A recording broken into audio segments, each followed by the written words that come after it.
میاں والی کی تحصیل عیسیٰ خیل کے علاقہ کمرمشانی کے رورل ہیلتھ سینٹر میں ڈاکٹر کی سیٹیں خالی ہونے کی وجہ سے ہسپتال میں چیک اپ اور علاج کے غرض سے آنے والے مریض ذلیل و خوار ہو گئے۔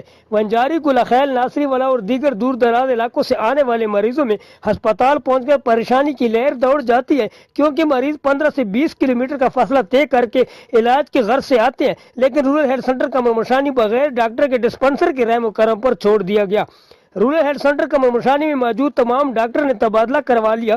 جب اس حوالہ سے سی او ہیلتھ میاں والی ڈاکٹر لطیف سے بات کی گئی تو انہوں نے ڈاکٹر کے تبادلے کی ذمہ داری سیکٹری ہیلتھ پنجاب پر عائد کر دی۔ سب سے حیران کن بات یہ ہے کہ ریسکیو 1122 کی زیر نگرانی لائے جانے والی ایمرجنسی مریضوں کو بھی ڈسپنسر ڈیل کرتے ہیں، جس کی وجہ سے مریضوں کی جان کو خطرات لاحق ہو گئے ہیں۔ عوام الناس نے وزیر اعظم عمران خان، وزیر اعلیٰ پنجاب عثمان بزدار اور صوبائی وزیر صحت سے رورل ہیلتھ سینٹر کمرمشانی میں ڈاکٹر کی تعیناتی کا مطالبہ کر دیا۔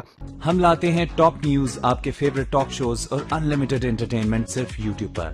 اگر آپ نے ابھی تک ہمارا چینل سبسکرائب نہیں کیا تو ابھی سبسکرائب کریں اور بیل آئیکن کو کلک کر کے ہماری لیٹسٹ ویڈیوز کے بارے میں اپڈیٹ جانیں۔